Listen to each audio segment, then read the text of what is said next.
debate. Sorry. I know you've just had a concession from me, but you can't shut up. So you can't shut up. So you can't shut up. So you can't shut up. You don't have to debate, you loser. You pathetic loser. You don't have to debate because you're on the Globe side, so you've got to talk constantly rather than listen. So you can't debate. I'm going to try and answer my question anyway. Let's see if it gets through without interruption. So how can you demonstrate inertia maintaining gas pressure without a container? Well, it's force. It's not the inertia that does, it's the force. Can you show me maintaining gas pressure without a container? Yeah, what? The force of gravity. Stutter for me, bitch! Enjoy my salty testicles! He'll say the force of gravity repeatedly. Even though he knows there is no force to gravity, he will still invoke that word, force. This is what all you fundamentalist religious zealots keep doing on a regular basis. You know it isn't true, but yet somehow you keep going back to it. Please cure your retardation soon.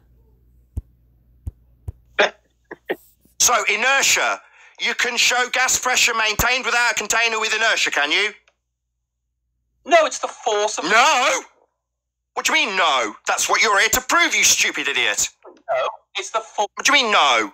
So, no inertia, which is equivocated with mass in this instance, isn't a way of demonstrating gas pressure without a container. Why are you even here? Mass? Don't tell me what mass is.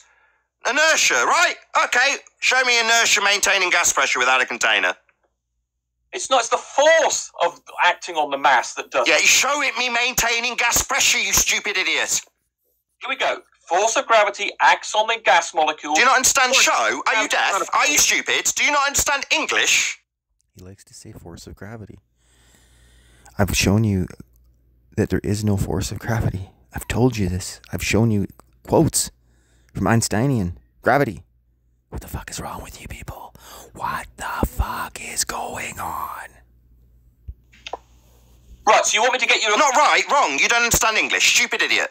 Doesn't understand what showing inertia, maintaining gas pressure without a container, an antecedent, I might add. Show it me. Show it. Force of gravity. So, force of gravity, inertia, right, okay. Mass, inertia, attracting inertia. Show it me maintaining gas pressure. Oh, Nathan, I'll come over to your... You'll eat your mic for me while I teabag you. No, show it me maintaining gas pressure. We can all see what a stupid question that is. Well, because you can't do it. Inertia won't give you the antecedent of containment. You're just an idiot. You don't... Right, it's the... stutter for me. Yeah, those are my nuts in your mouth. Those little stutters. That's my nuts. That's invalid. Yeah. My invalid question, how can you have gas pressure without a container? Answer from you, inertia. Then I paraphrase it into, show me gas pressure by way of inertia, and you say it's a malformed question. No, you just can't do it. You're an idiot. It's the force of gravity acting... No, you're begging the question there. Force of gravity, mass, inertia. Show it me maintaining gas pressure. I can't wait. Let's go outside. Stutter for me. Which one is? Go outside. What? You think by pointing at a fundamentalist religious assertion that the sky is a vacuum in violation of natural law is going to get you off the hook here? No, you've asserted inertia as the answer to how we can have gas pressure without a container. Now I want to see inertia demonstrated to violate the antecedent consequent relationship between gas pressure and containment. Show me inertia giving you gas pressure without a container.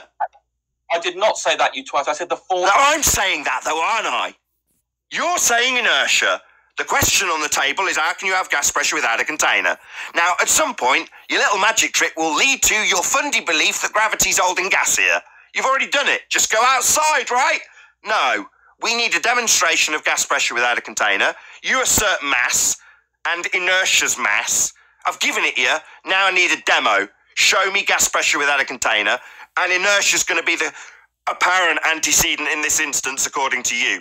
You're not saying it. I'm pointing out what you're trying to prove here. I don't see you making stuff up, Nathan. Making stuff up? No, space is made up. It violates natural law. You can't have gas pressure without a container. And the heliocentric nonsense world of a sky vacuum with a spinning ball Earth with gas pressure clinging to the side by way of a not actual force of gravity, that's just people making stuff up. Natural law, on the other hand, that's not something I've made up. It's inviolable natural law applicable always, you retard. You don't want to talk about it, do you? Talk about what? Natural law? Yeah, you need a container to have gas pressure. and you can describe it as water or bouncy balls to make an equivalence that isn't what gas does, it won't change the fact that the antecedent to have gas pressure is a container for the gas to press upon. Acting on the mass causes gas pressure. The force of gravity acting on the mass of the molecules causes gas pressure. Show me a citation for that. Let's see a citation. Sorry, do what? Sorry, sir. Show me a... Why am I... Flatsoid, for the love of fuck. Show me a citation for that utter horseshit you just said. Well, the gravity is responsible for gas pressure. That's what you want me to give you a citation for? Yeah, I want to see how deeply ingrained in fundamentalist religious zealotry the citation is. Right, but so you want to... Let me just check what you want a citation for. You want a citation for the force of gravity acting on the molecules is the cause of the gas pressure we experience on the surface of the Earth. Is that the No, just gas pressure. No, just gas pressure. Not the gas pressure we experience in a begging the question heliocentric worldview that will be this religious text that you go and get me. No, not based on what... I'm not finished, Fundy. I know you don't know how to debate. Go ahead. I know you don't know how to debate and you're going to now say go ahead 5 times because you're a Fundy and you've lost. Not a religious text where you point to your religious belief about what Earth's... You're a Fundy. You're getting teabagged. Shut up. Shut up, Fundy. Yeah, you're Fundy, you're getting teabagged and you can just interrupt. This is what losers do, ladies and gentlemen. When I make my point that his text will be religious, he talks through me, right, Rumpus? I'll have to shut him up while I make my point because he's not going to allow it. He's a religious zealot.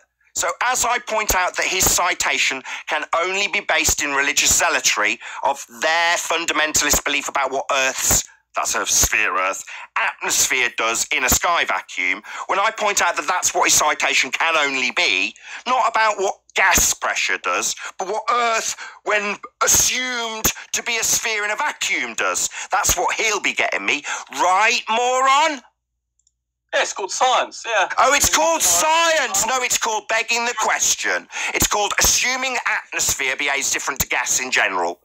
I.e., not natural law and gas behaviour, but my Fundy belief about what Earth's atmosphere is when it's my assumption of a sphere in a vacuum. In other words, he won't get me a citation in science, as he's just lied.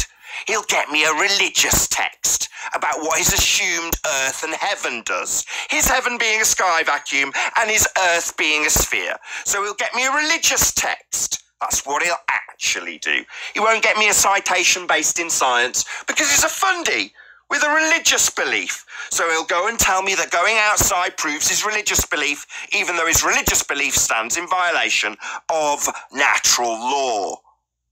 No violation at all. How can you have gas pressure without a container? You're a pseudoscientist. Because the force of gravity pulls the gas molecule... Gravity, you're begging the question. Gravity's not a force, George Musa. There is not really a force of gravity at all, Professor Brian Cox. You're a retard, you don't understand your own priesthood's religion. George must have said... Don't tell me what he said, that's what he said. I quoted him. Verbatim. That's what he said. Gravity is not a force. So no, your force of gravity when you assume a sphere Earth with a begging the question force, that's not a force, but you, Fundy, can think of as a force. Thinking of it won't hold gas here in violation of a natural law. That would be the second law of thermodynamics. Quote, conspiracy cats, one of your own Fundies from your own side. If Professor Cox isn't good enough, then Musa's not good enough, then Cox and Musa can stand aside for conspiracy cats. The teacher who comes around these parts telling us, quote, without the container, there can be no pressure. End quote. Conspiracy Cats, 2019. With that, I'll say... What don't you get? You need a container for gas pressure. And gravity is not a force. Fuck yourself hard.